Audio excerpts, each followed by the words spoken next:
Okay, everybody, welcome back from lunch. We stopped at valuation earlier on, and let me just open up the fried snake checklist again.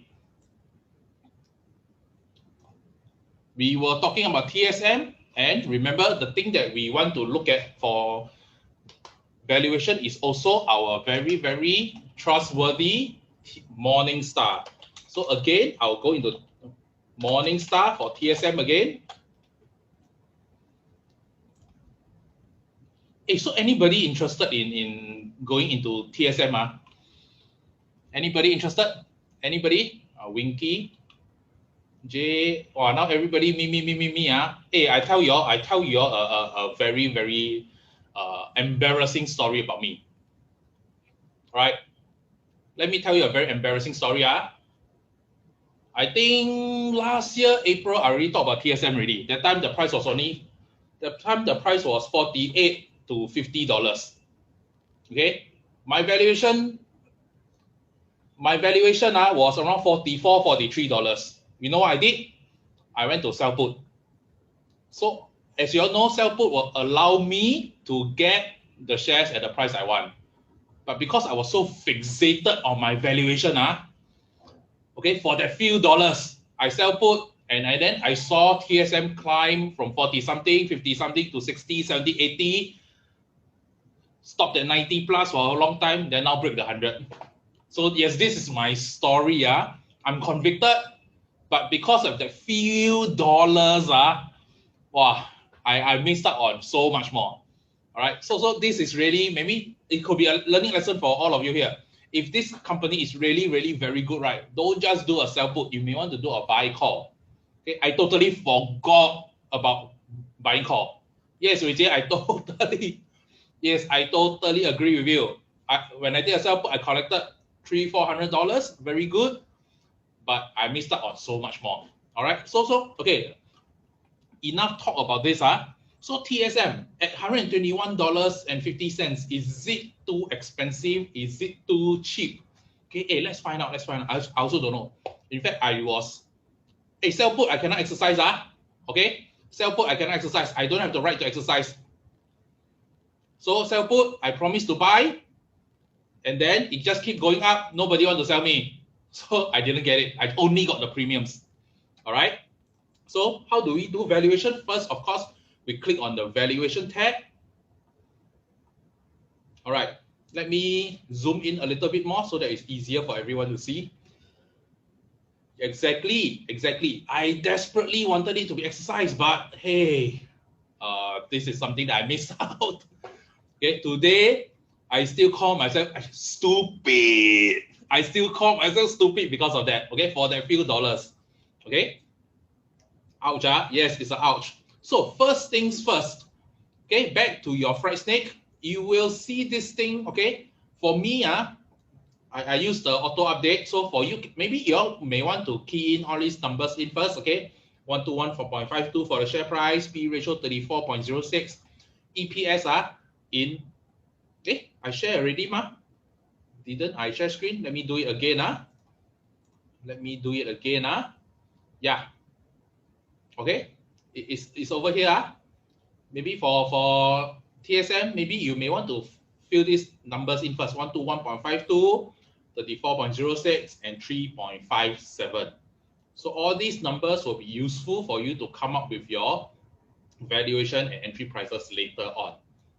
Okay, so what is the current P ratio now? Is 34.06. All right, what is the 5-year average? 5-year average, okay, 5-year average, wow, 19.24. Ouch.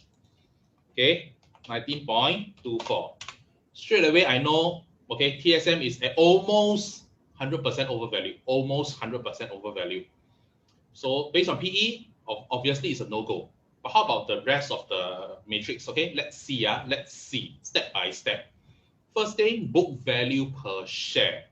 Where are we going to find this info? Okay, remember, fill in all these things from Morningstar. All right, all these things from Morningstar. Remember, book value, how do you find? Let's go back. It's inside our key ratio data. Okay, click on key ratios again, go into full key ratios data, let it load. Can you see this thing called book value per share? All right, I'm only interested in the latest one, 12.33. Okay, you see, somehow they go and list this book value in terms of USD. So I don't need to go and convert anymore. So, okay, it's 12.33. Let's put in 12.33. 12.33. So if I were to enter based on book value, remember what is book value? Book value, another word for it is also called equity. Another word for it is also called net asset value.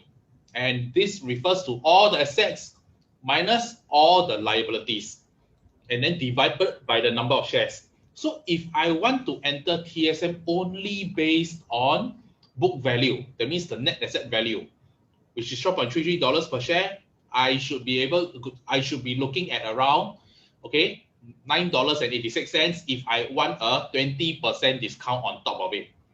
All right, how I get this value is I want a 20% discount on top of the book value. Yes, Ricky, never going to happen. All right, but hey, for exercise sake, just key in first, then we decide which is a more reasonable entry price. All right, dividend. If I enter TSM because I want a good dividend yield, okay, usually for myself, I will set 5%, okay, 0.05 over here. For you, if you want a 7%, because if you want to cater for the withholding tax, okay, you can go up to 7-8%, up to you. But this will also mean that your entry price will have to be lower. All right. So what is a good valuation if I want to enter TSM based on based on dividend? All right. I will need to check Morningstar again. Dividend right now is $50.06 based on the current one. But this is Taiwan dollar. Remember, this is Taiwan dollar. So I will need to do a conversion. TWD to USD. Right. So over here, it was 50 point. Well, how much was it? I forget already. 50.06. Let's see. So it's a $1.79 USD. Okay, based on the current exchange rate. So 1.79. A bit better lah. $35. Okay, $36. But hey, it's not going to happen. Okay, I can safely say right now for TSM, it's not going to happen. $35. So the next one, okay, PEG. This will be the growth factor. All right, PEG. Okay, it means the PE ratio divided by the growth rate. Where are we going to get these numbers? Okay, look at your key ratio data again. Scroll all the way down. You should be able to find this tab called growth. All right. Remember, you are focusing on PE, price over earnings. Okay, that means share price divided by EPS. So I won't be looking at revenue growth. I won't even be looking at operating income growth or net income. I will be looking back at the EPS growth. All right, back at EPS growth right now is a 35.9. Okay, for this one, I will put in a range. Okay, I want you to focus and see how I do it. Over here, they calculate the year-over-year, 3-year average, 5, 10-year average. There is a whole range. I'll focus on the positive numbers. Okay, highest being 35.9. Oh, sorry, 38.17. All right, 38.17. What's the lowest? Anybody can find out for me? Lowest, 1.34. All right. Lowest being 1.34, highest being 38.17. Let's try both numbers. All right.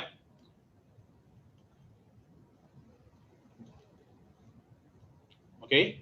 So if, okay, we know that for Morningstar now, okay, we keep these two numbers in mind first. We know that, hey, if I were to go in, okay, and look at the valuation here, if I were to go in and look at the valuation, PEG is 2.39. Okay, let's try 2.39 first. See what we get. Okay, if the PEG is 2.39, we own our entry price is a 50.88.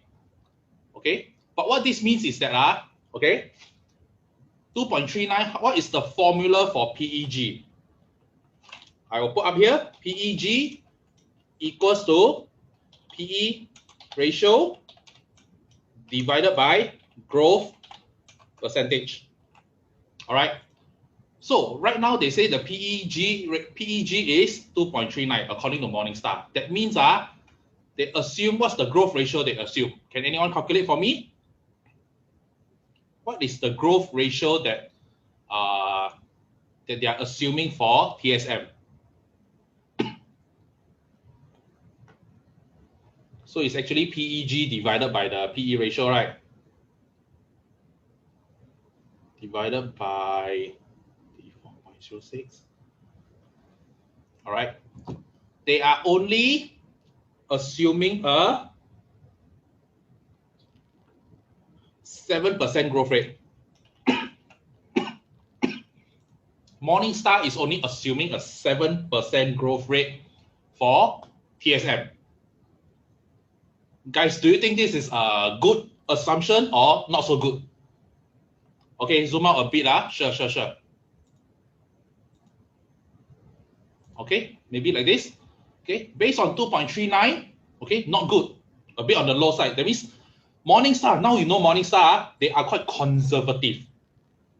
Okay, they are quite conservative. So even based on a 7% growth rate, your PEG is 2.39. But how about, okay, if we use the higher growth rates we find over here for the EPS? Remember, the highest was a 35.9.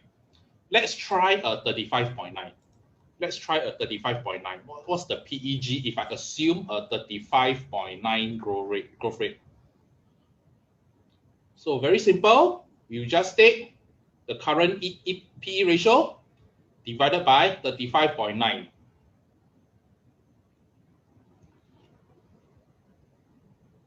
Okay, 0.948. So let's say it's a 0.95. Can you see?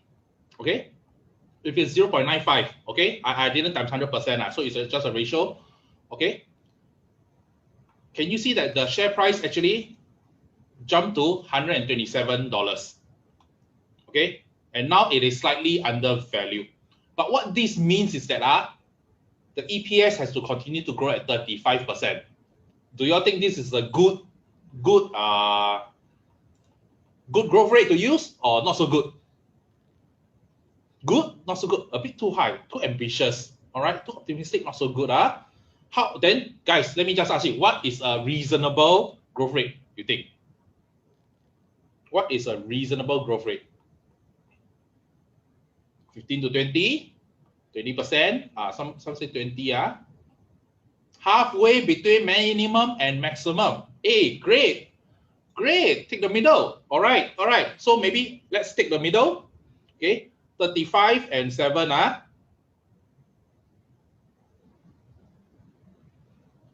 So it's 7 plus 4. It's around 21. Okay, the middle is around somewhere around 21. Okay, so if I were to take maybe a 20%, right now, some of you say 20%. Okay, let's see. If I were to take a 20% growth rate, what would I get? 34.06 divided by 20 is a 1.7. All right, let's say a 20%, 1.7 over here. That means, wow, it's a 71%. All right, so you see, valuation is always an assumption. There is no valuation method that can give you, hey, this is a definitely safe price. What does it tell you about the market sentiment now? It also tells you that, hey, investors now, okay, for those who are going into TSM now, right, the market is pricing TSM at an almost 30% growth rate. 30% growth rate year on year. Okay, so that means the market is very, very optimistic about TSM. So if you go in right now, even at 121, you know that, hey, you are assuming almost a 30% growth rate, 30 to even 34%. We may want to take a look. Okay, we may want to take a look. But if you think that 20% is too little, why not we try 25 again? Okay, 25. Okay, so 34.06 divided by 25. So it's a 1.36. Okay, if you factor in around 25% growth rate, you'll be at 89, almost $90. All right. So yeah, this is how I will do my valuation. Okay, PEG is the one that is more flexible. You can play around with it. Okay, so maybe for everyone here, what will be a good entry price for you guys? What will be a reasonable entry price for TSM?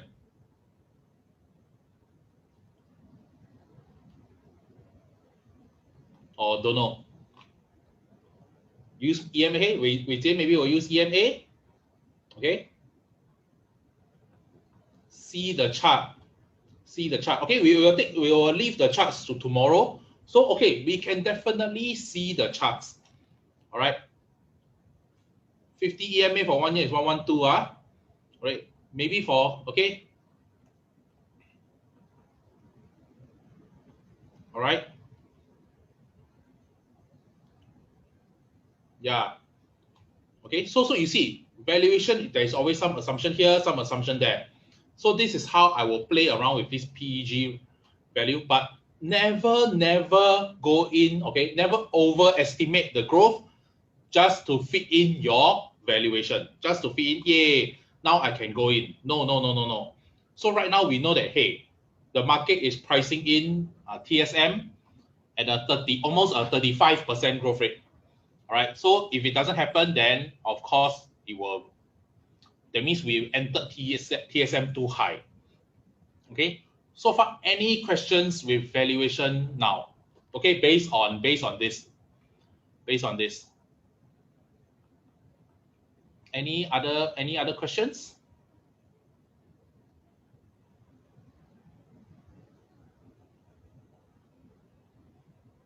Okay, Kingbo, repeat PEG, no problem. All right, PEG. Okay, maybe Kingbo, you just watch the screen first. Okay. Okay, PEG. What is PEG? Is price or earnings growth. So how do I calculate PEG? Is actually over here.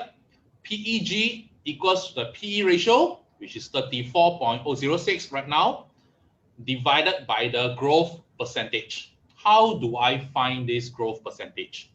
Okay, I will have to go. Okay, can you see? I click on growth right now. I click on the growth because I'm using PE ratio. PE ratio means price divided by earnings, right? Earnings refers to the EPS. So I will not be looking at revenue growth. I will not be looking at operating income growth. I will look at EPS growth. Over here, EPS, right? The highest I can see, okay, is the growth rate. Highest is 35.9. Lowest is, I can see, I won't take the negative. Lowest is 1.34. So I know that, hey, in the past years, TSM's growth vary from 1.34% all the way to 35.9%. So this is my range. This is my target range. But Morningstar also does their own analysis, and Morningstar also come up with a PEG ratio. They select a growth percentage. What is it? We can find it out over here. All right. Oh, sorry. Yes, Joshua. Sorry. Correct. 38% highest. Correct. Hey, thanks for correcting me. I forgot about this number. Joshua, you're right. Okay. What growth percentage does TSM use? TSM says that the current PEG ratio is 2.39. All right. Current PEG ratio is 2.39. So how do I make sense of this? Remember, PEG is PE ratio divided by the growth. So based on a 2.39 PEG ratio, all right, and the current PE ratio of 34.06, I calculated that So for Morningstar, they use a 7% growth rate for TSM, which is a little bit on the low side. All right.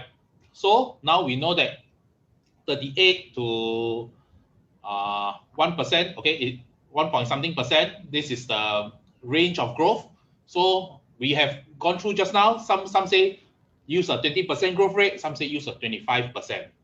All right. So if I use a 20% growth rate, my PEG will be current PE ratio divided by 20.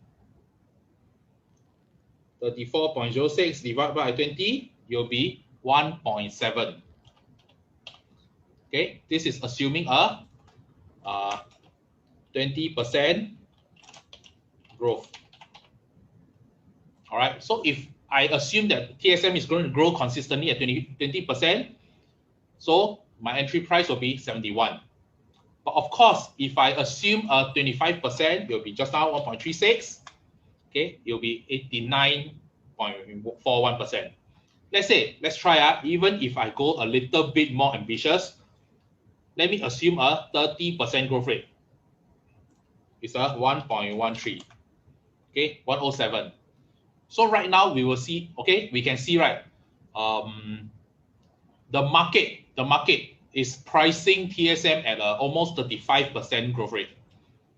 So that's why the share price of TSM is now 1-to-1, roughly around there. Okay, so it means that if you enter right now, you are assuming that TSM can grow at a rate of 35% year on year. Okay? Okay, so far, King Boo? So we can play around with the growth percentage. This is how PEG is calculated actually. Did I calculate it wrongly? PEG 2.39. Wait, growth percent is the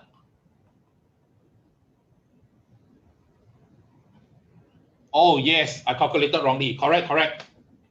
The market is priced assuming a 14.4% growth rate of for TSM. All right, correct. My maths failed. Sorry. Wow, Joseph is asking, current climate, a lot are overvalued, some are fair. Someone is new to investment or don't have conviction. What would you advise? Wait or go in small tranche? Okay, taking into account time in market. Hey, Joseph, hey, good question. Right now, we are only talking about, okay, financials. First, always identify a solid company. You must always identify a solid company, because if that company is not solid, okay, or if you don't have conviction in that company, all valuation is useless. Don't even think about valuation because there's no point. All right. So identify a good company and then wait for the prices to come to you. Of course, okay, we also want to look at the charts tomorrow. So once we look at technical analysis tomorrow, right, then we will have a better understanding of which are the levels you can go into. If you're talking about buying stocks, yes, you can go in tranches. Okay, at this price, buy a little bit. At this price, buy a little bit. Okay, tomorrow Sarah will go through and we will show you how to actually more or less triangulate the entry prices. Right? It's not rocket science. It's actually very logical, step by step. Okay, taking into account other factors, we can sort of put in a relatively comfortable price to enter. All right. So charts tomorrow, okay, we will cover all these things. So share repurchase, TSM does not do share repurchase, so nil. There's nothing to actually go through. All right. Any other questions on valuation? Can I just add a small comment on the charts? Okay. The reason why we didn't want to go through the charts today, right, is because we want you all to practice finding out the real intrinsic value of the company. Okay, so you all have to understand, right, that the charts, right, the price, right, is determined very much by the psychology of the market, right? So, so I know that some of you are asking, hey, should we wait until support to enter? Can I use it as the entry price? But you must understand that the charts are very, very much influenced by the current feelings and emotions of the investors in the market. So before we look at the charts, it's very, very important that we ourselves internally, right, establish an intrinsic value of the company based on the facts and figures of the company. So this is the reason why, we wanted to bring you through things like book value per share. When book value per share, if you think about it, what are you pricing the company on? You're pricing the company based on the net assets that it has, right? Okay, when you look at expected dividend, what are you pricing the company based on? It's based on your expected dividend, right? Or when you price a company based on PEG, like what Joe has gone through in a lot of detail, you are pricing the company based on their earnings and their growth. Okay, so before we look at the charts, I think it's important that we actually establish an intrinsic valuation of the company, so that when you look at the charts, you actually you are actually anchored in the facts of the company, and you can also ask yourself, right? Hey, when I go in at such a high valuation, right? Okay, is it actually based on optimism of the market? Okay, or is it really based on facts? Yeah. So I just wanted to put in this comment lah. I don't know whether you all see this or not. It also means that based on what we are looking at right now, right? Okay, TSM is $121. So my question now is, how many investors out there actually base their valuation on facts or just on sentiment? I will leave it to you all to think about it. All right. Yes, Kelvin, you should base the growth on next 1 year or more. But again, you can never predict accurately what's the growth for the next few years. So you will need to assume a growth rate that you think is, hey, it's reasonable for the next few years, at least for the next 5 years, for example. So definitely at 35, 30%, maybe it's a little bit too high to keep growing at that level for the next 5 or even the next 10 years. So I will scale it down a little bit. But this is just based on the financials only. All right, we haven't talked about the charts. So of course, if I were to talk about financials only, most investors out there, they are so optimistic that many people don't even look at the financials. Okay, I'm sure you know before you come to OMM, maybe you also don't look at financials. Before I learned how to invest properly from Sean, okay, I also never really look at the financials. I don't even know what these are. So I can only go in based on hearsay. Okay, Suchu, correct. You are totally right. All right. So it means that now when you go into a stock, okay, you go into a stock, you are now, there is a lot more thinking that goes behind it. Okay. Even when you go in right now at the prices you know what you are getting into. All right. Yep, and I don't know whether you guys caught this, right? But just now, Joe made a comment on the current share price, right? So based on the current share price, Joe, just now your comment was that based on the current share price, your calculation is that the market is currently pricing TSM based on the expected growth of how many percent? 30%. 35. 35%. 35 or above. Yeah. So when we understand all these things about finances, we understand how all these things about how PEG is calculated, right? Then now you can make a more calculated judgment, right? You have to ask yourself, okay, if you go into TSM right now, yes, it has come down to the 20 EMA. Yes, it has done so. But if you go and look at the financial statement, so maybe Joe, we can go there. Look at the growth rate. So you ask yourself, right? Do you think that TSM is going, if you enter at this price, what you are saying is that you believe that TSM is going to grow at 30%, at a rate of 30% next year, the year after. And what you're also saying is that you believe that they are able to maintain this level of earnings, right? So before you enter, ask yourself these questions, ask yourself all of these factual questions, and you have to be convinced about that before you enter at such a high valuation. Yeah, so I hope that all of this helps. Okay, I think I think there are some other questions coming in, so maybe Joe would like to address them. Okay, so Wendy, how to get 34.06? Okay I put, because it's a Google sheet, mine is on 9 copy. So once I key in the ticker symbol, okay, TSM, you'll pull out from Google Finance. But if you don't do it, okay, you can just also look at the price to earnings here. Right now is actually 35.22. It's almost there. All right, almost there. You can use 35.22. You can use the Google Finance. It is more or less somewhere there. It won't be too much of a difference. Yes, Joshua, year on year is a little bit short-sighted. I agree. So what does this tell you of most investors out there? Okay. So I don't know whether you see this or not.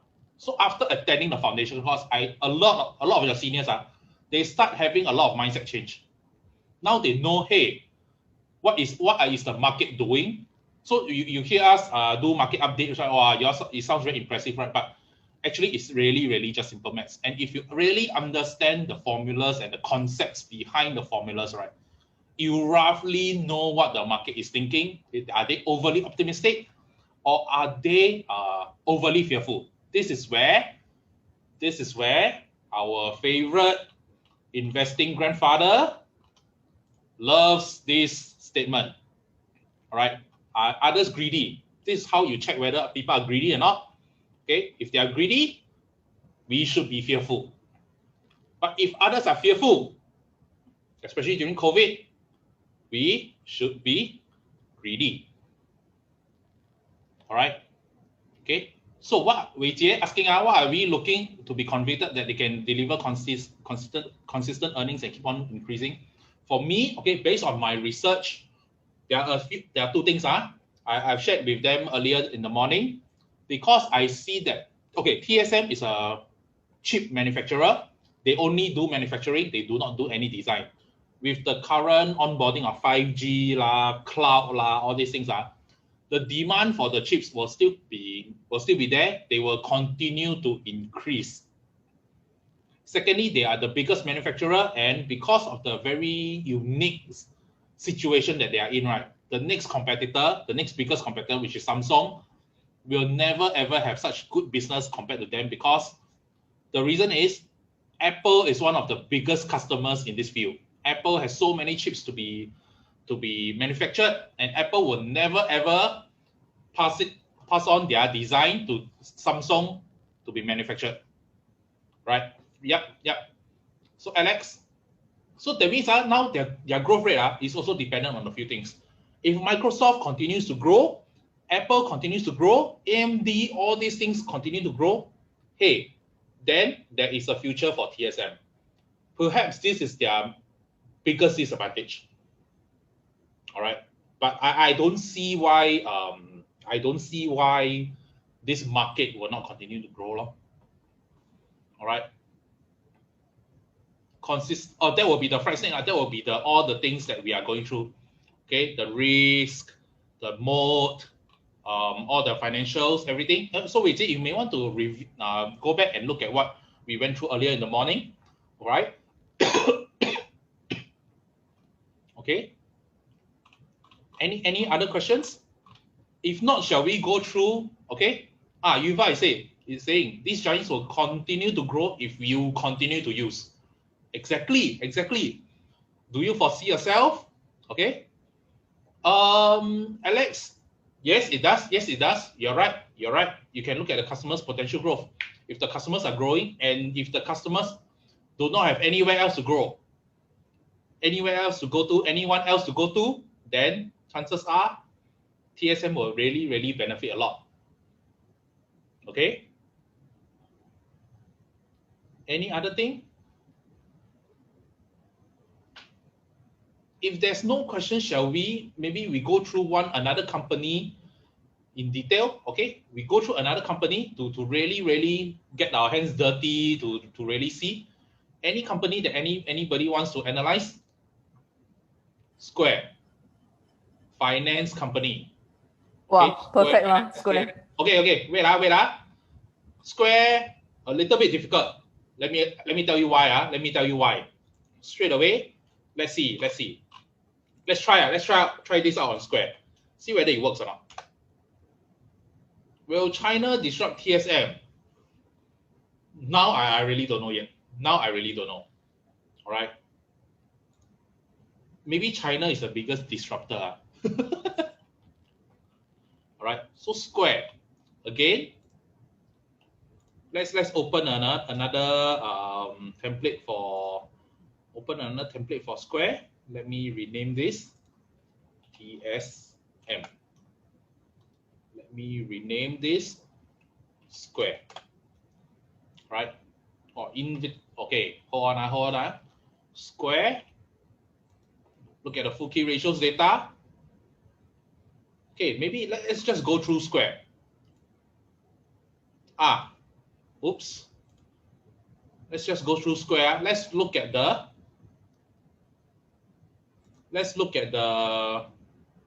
financials first. Let me delete all this. Let me change this to Square. Let me delete all these things first.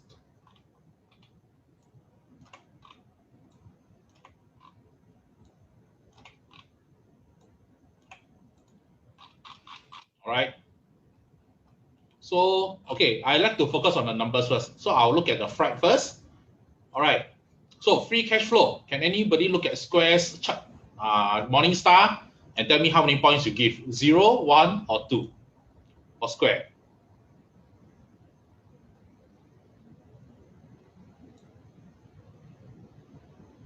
Jin says 2.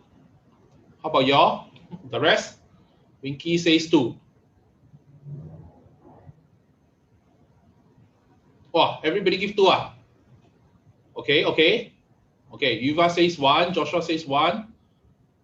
Okay, so maybe I'll give a 1 because, okay lah, 1.5. Let me play cheat. Let me give a 1.5. Okay, when it started out, it was negative, rightfully so. All right, so maybe I'll go one in between 1.5. All right. How about the next one? ROE. ROE. ROE 18. All right, not too bad, not too bad. 18. So I will give a 1 point. All right, I'll look at 1 point. Okay, interest coverage for Square. Let's take a look. Interest coverage dash. So what does this mean? 0, 2, 1, 2. Some say 2. Okay, for interest coverage, we must go to what does it mean? Okay, it means the interest arising from debt. So there are a few things that we can check. Okay, does it even have debt, or does it even have, it's either no debt or too much debt. That's why it's a dash. So I want to look at the book value. Book value is positive, that means good. The net assets is positive. That means this company is not drowning in debt like back in 2015.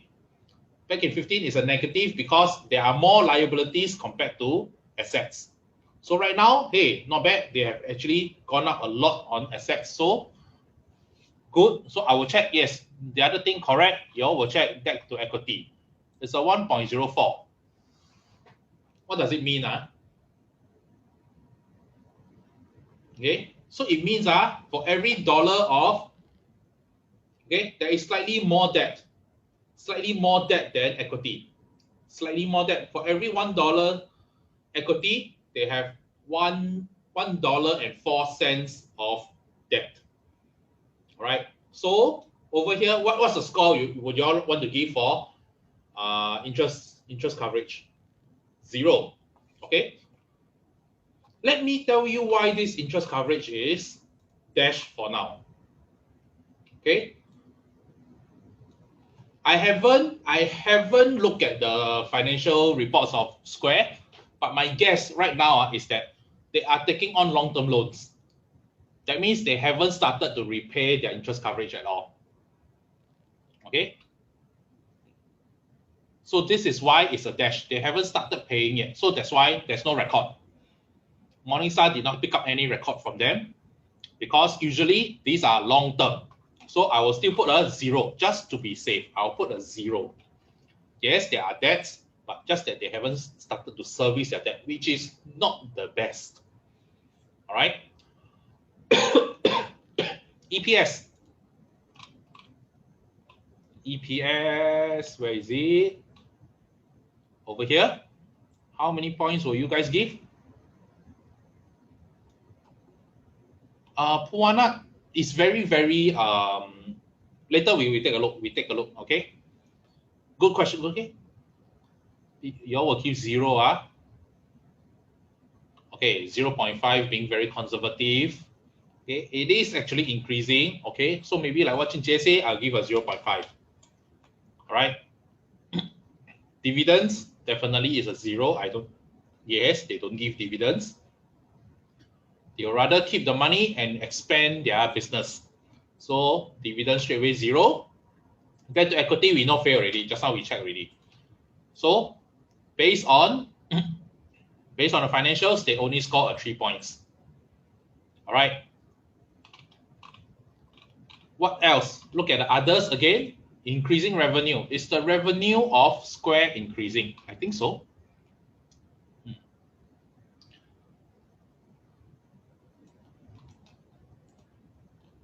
Okay, revenue straight away is a 2. No, no need to doubt. Okay, retained earnings. Will they have retained earnings? Let's see. Look at the financials.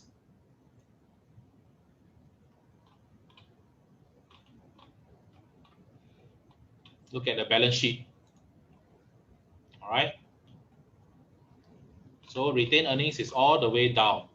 Okay, it shows blank, blank, blank because it's not a premium account. And do remember to scroll over here. All right. Let's look at the retained earnings first. Oh, like that. How? 0 retained earnings. How many points? 0. 0. Very clear. Retained earnings 0. All right. Now, Puana say, how about using the financials in Morningstar to look at the amount of debt they have? Hey, very, very good. So let's see. I want to look at this thing called current liabilities and non-current liabilities. Current means the debt that has to be repaid within 1 year. Non-current means more than 1 year. All right. Let's look at current liabilities. There, can you see? Total current debt, short-term debt is almost 0.03. Very, very little. And its capital lease is I'm not too sure. I need to check out what is that. All right, capital lease obligation. All right, so the short-term debt is super, super low. That's why they haven't started to service their debt. They are just, I would say, procrastinating a little bit. All right. So the most of the debt come in, okay, non-current. You see, current liabilities is almost negligible. All right. Let's look at long-term debt. Long-term debt, 0.94. You can straight away see, hey, the long-term debt is a little bit higher. All right. Do they do share repurchase? Okay, I'm not too sure, but yeah, my assumption was quite right. I would say it's quite right. They don't have any short-term debt. Most of it is long-term. Okay, let's just do other checks.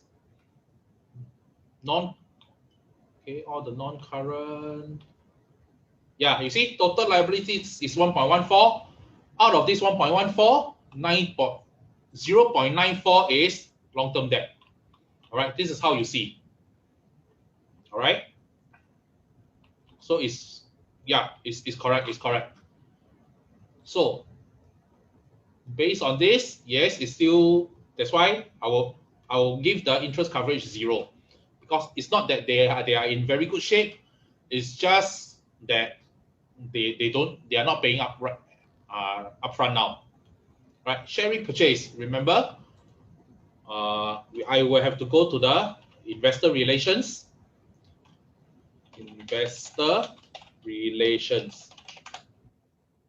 Okay. Bring out the Juana, very good question.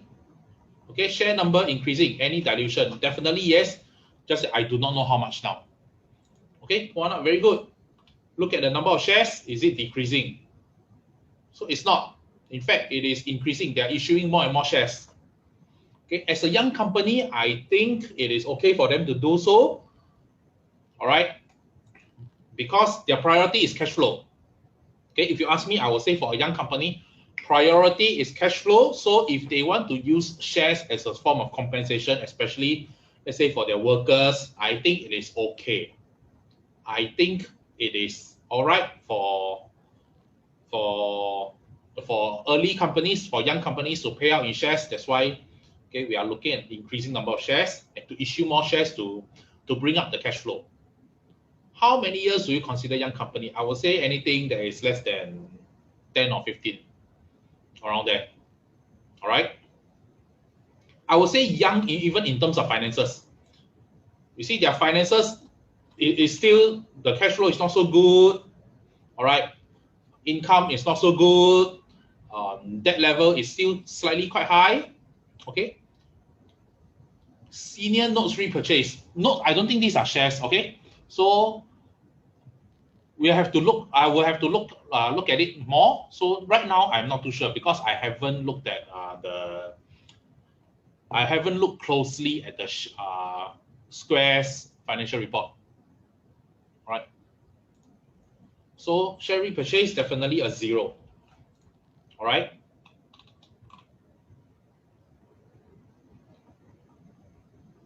Any other questions based on the financials of Square? Any other questions? If not, I will start to go on to the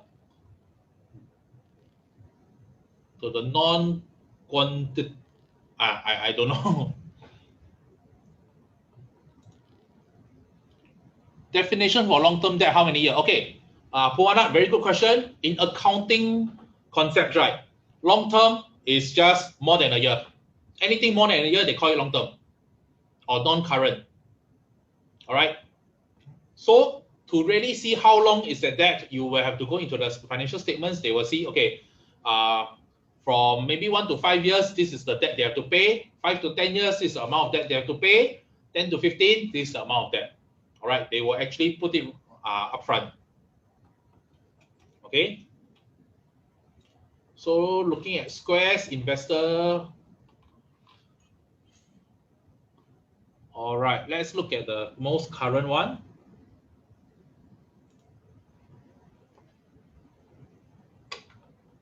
Hold on.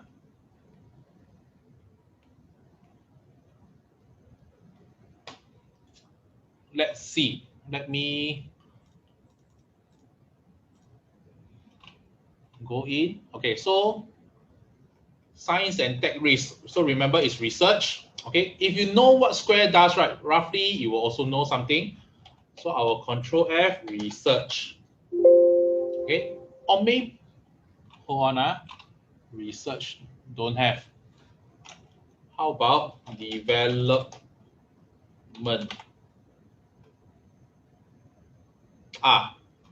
Can you see over here? They have to do actually product development. That means there's a bit of, let's see, do they cost of revenue on it, operating expense, product development. Okay, I will park this under research. So yes, they have to spend money to do research. So definitely it is a -1.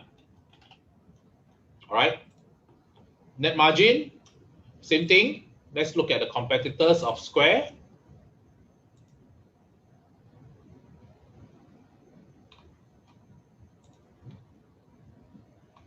Okay, there's Global Payments, there's Groupon. What else? And there's WP.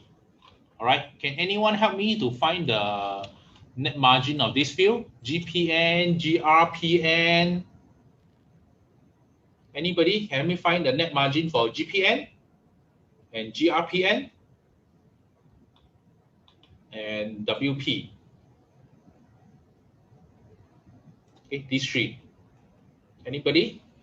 Because I don't want to open up too much and too much tabs and take up all the bandwidth again. Okay, GPN is 6.75. Let's look at Square's. Square is 4.05. All right. As of now, Square's net margin is 4.05.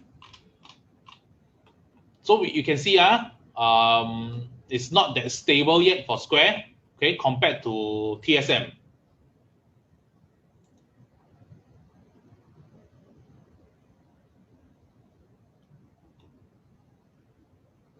So okay, so since GPN is 6.75, I wouldn't say that hey, Square is the champion among the industry or among its competitors. So I'll put a -1, okay, because it is still a little bit inferior compared to one of the competitors. All right, wow.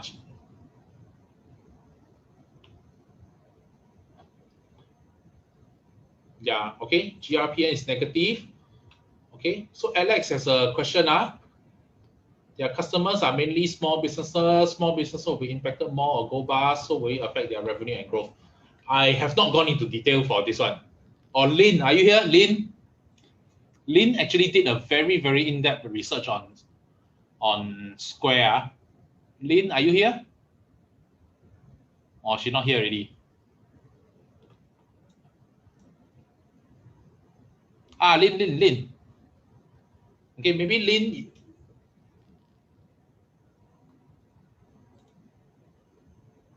cannot unmute. Okay, maybe Lin, you may do see whether can unmute you or not.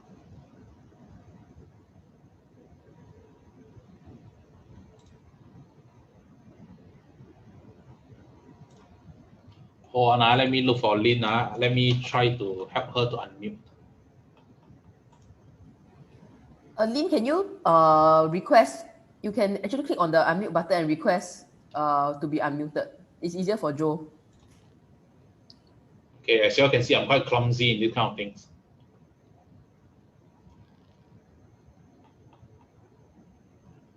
Don't have, Lay. I don't have the. Okay, I got it. Okay. Okay. Hey, Lin, yes. Hi. Yeah, what was Alex's question again? What was the question? Okay, I understand that their customers are mainly small businesses, and in this pandemic, small businesses will be impacted more or even go bust. Okay, that means I think the question is, will this affect Square's revenue and growth?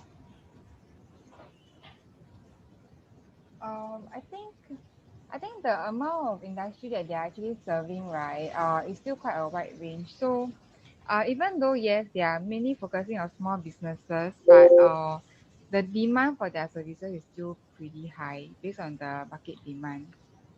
So I doubt, I don't feel that they will go bust like if the small businesses cannot function well. Hmm. Yeah. Hey, thank you, Lin. Thank you. Okay, so maybe I'll just add on a little bit more for Lin. So what happens is that for every company that actually lends money, just like a bank, how do they make sure that they don't go bust? Okay, number one is diversification. They must diversify their range of customers to different sectors, different industries. If they lend all their capital to one industry, something happened to the industry, that's it for them. That's it for the bank. So the bank will always do a background check. And speaking of background check, they will always check, credit rating. It is not so easy to really get a lot of loan from banks or even um, from companies like Square. Yes, which is right. They actually build a risk model. They actually have a model or a system to assess whether this company, okay, how much they can lend. Let's say even if you are a small company, you want to borrow $100,000 from Square. They go through all your reports, all your results. Maybe they say, hey, sorry, 100K, I won't lend you. Too risky. I will lend you maximum 50K. All right. So they do have a system. They do have some way to check.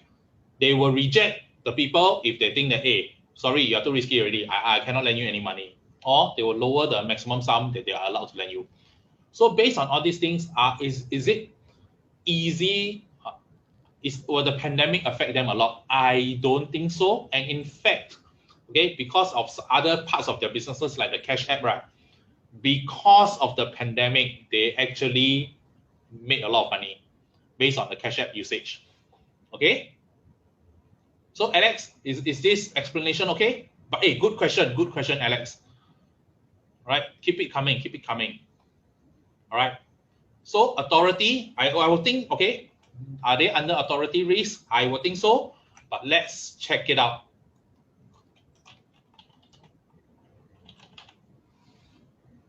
Tax authority, is this so? Nope. They didn't say anything yet.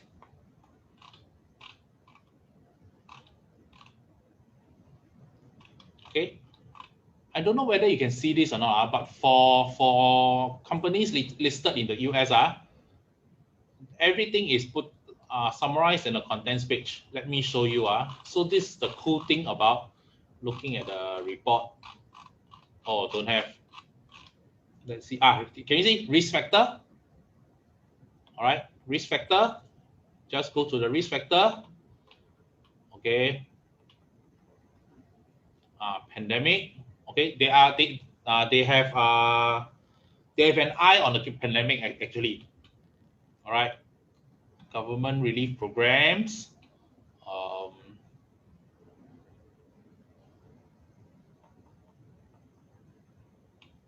You see, actually they are. They say, Winky, hey, great. So there is compliance with multiple regulations. So they say, because of their participation in the stimulus and benefits, right? They may be exposed to new risks and uncertainties based on future legislation, regulations, and programs. So maybe, and based on what Winky found, I'll put a -1.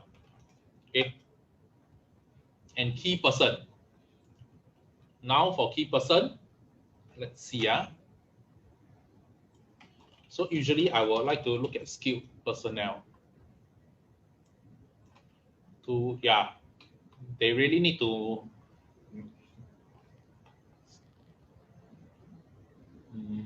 let's read. All right.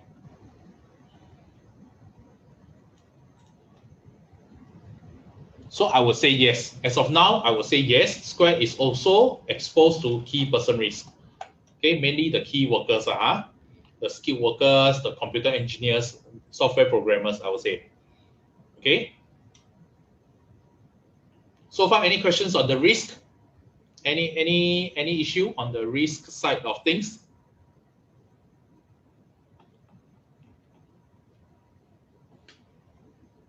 If no issue, I will go into the economic mode.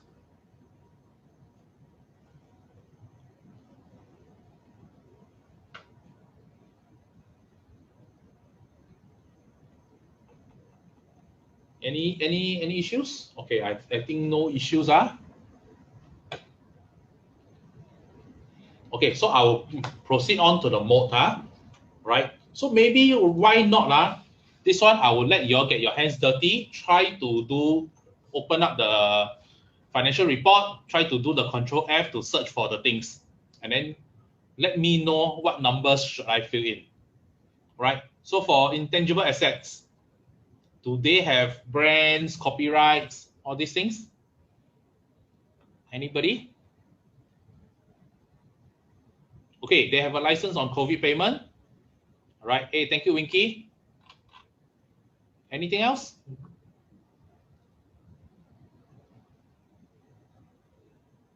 So are you all okay to give it a 1 point?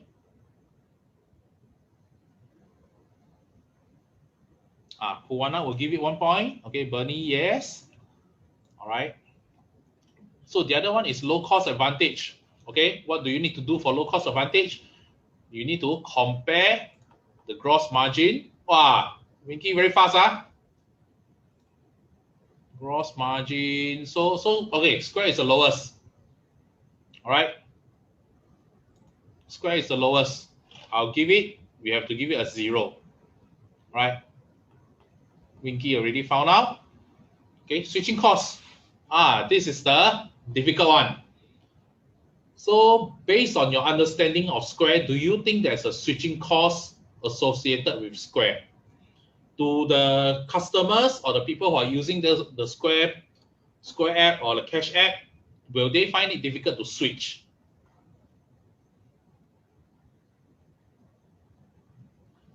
Yes, no?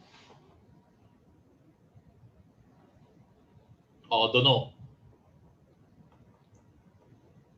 Anybody? Yes, Okay, Sushu says yes.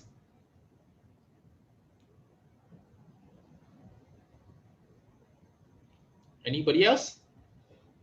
Anybody else?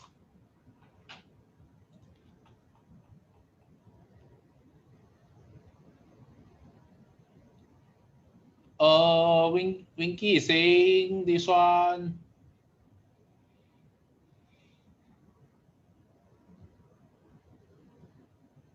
That's a charge. That's a charge. All right. But you also say something, you know, even if they, I don't know whether this is considered increase or decrease in the fees. Okay. If the customer happy with the platform, they won't switch. Okay. Okay. So do you think the customers will find it difficult to switch?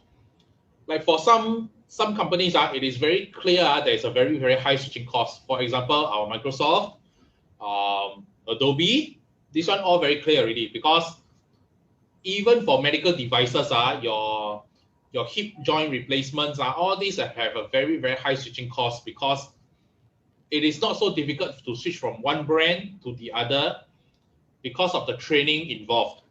Because you need to learn how to use the software, you need to, for doctors, you know, surgeons, there's a very specific step to install the joint, all these things. So if they change to another brand, they may have to relearn everything. Okay. So Bernie is saying switching cost is not very high, okay, because they are more price sensitive. Could be also. So maybe, okay, your Suchu gives it a 0. 0, all right. How about network effect? Do you think they have a network effect for Square? Network effect is a definite yes. Because the more people use the cash app, the more people they can transfer money easily. It's just like your the last time they call it what, PayLah or PayNow for Singaporeans. I remember I didn't use. There was a time where I didn't use it until all my friends call me, hey, just download and use that and pay us. Don't use cash.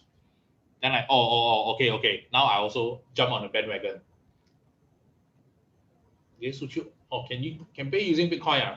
Oh, this is something I don't know. Okay. Hey, thanks for letting us know. I didn't know that. Right? Do they have efficient scale? Okay. Efficient scale, is their product so niche that competitors don't want to come in? Yes? No? Not so. 0. I would say not so also. All right. So what's the grand total for Square? 1.85. Sorry, 1.875. What does this tell us? Is it always bad? Okay, it just tells us that this fried snake is not so useful in analyzing companies that are actually a little bit young, that don't have proper financials. Why? Because most of the score, a big part of the score actually come from your fried and your others. And because they are so young, right, naturally their finances are not so good, and it reflects on over here. Okay, so that's why for these companies, fried snake is really not so useful. Okay, you really need to dig up a lot more info, do a lot more research, understand the business model, and you must be convicted that it can grow. All right. So we do have another template, but I won't cover it now, because if I do, it is simply too much. You can actually let me show you how to look for it. Okay, let me show you how to look for it. It is actually found over. It's all in all their OMM groups. Yeah, correct. It's inside the OMM. So for those who are totally new, right?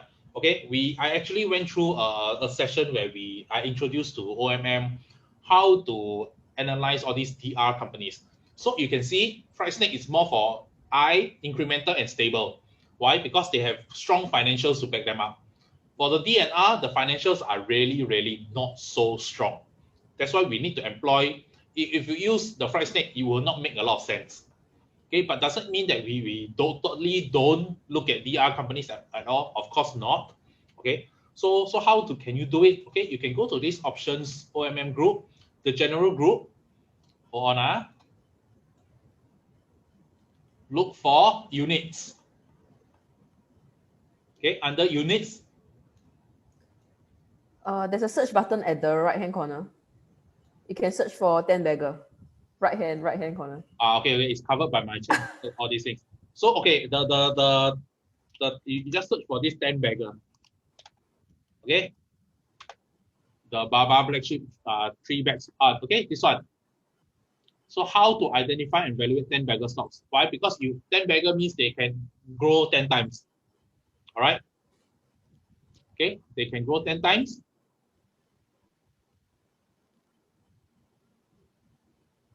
And once you click on it, where is it? Yeah, that's the video. No, that's the Okay, or maybe I show on my side. you show. Okay, you can talk then I show lah. Okay, so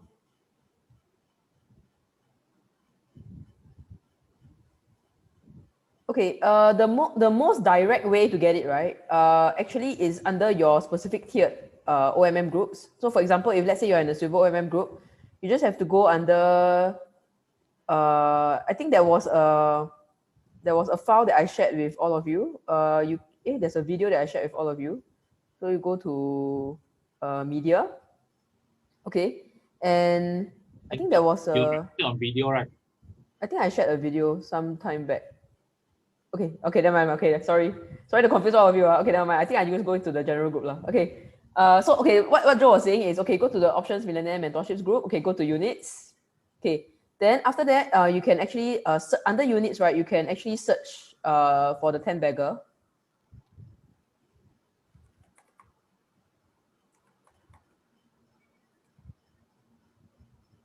Okay, this should be the entire one. Oh, but Joe, you're looking for the document itself, is it? No, I'm looking for the video, ma. It's the video, huh?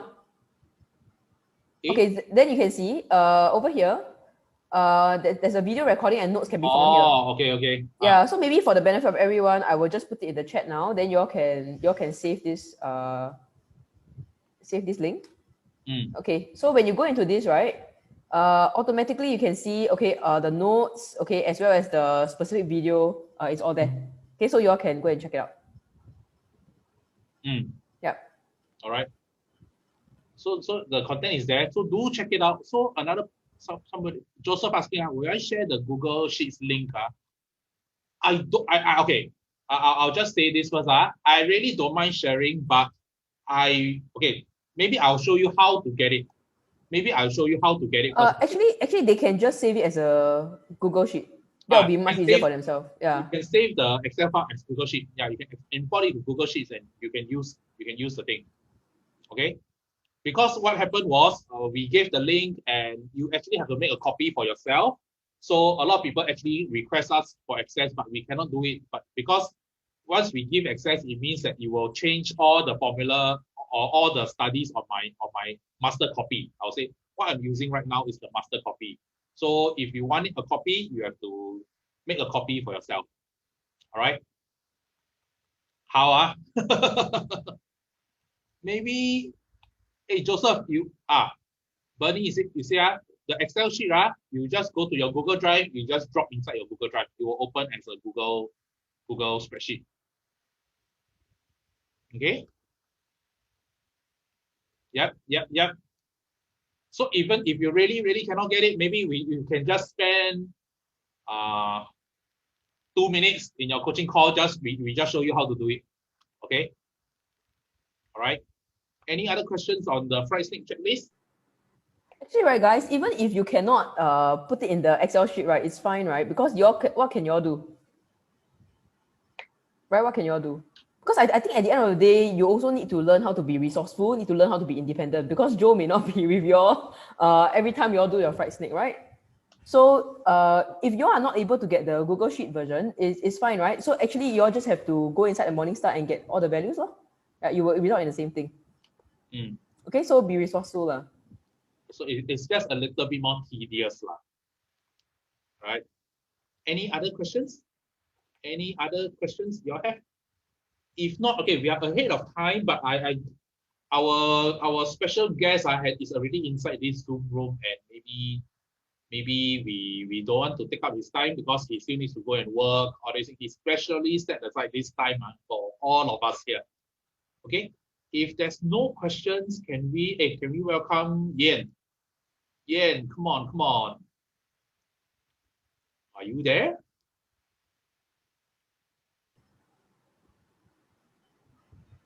You don't want to give them a break first? Do you need a break? Do you need a break? I think should maybe give a 10-minute.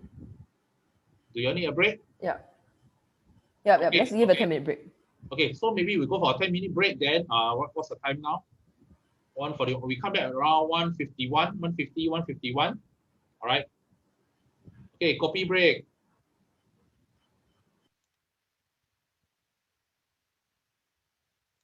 Okay.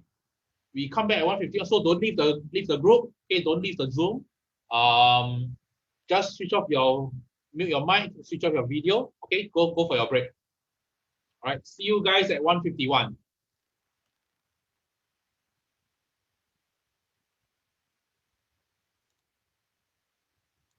Hold on, let me look for Yen.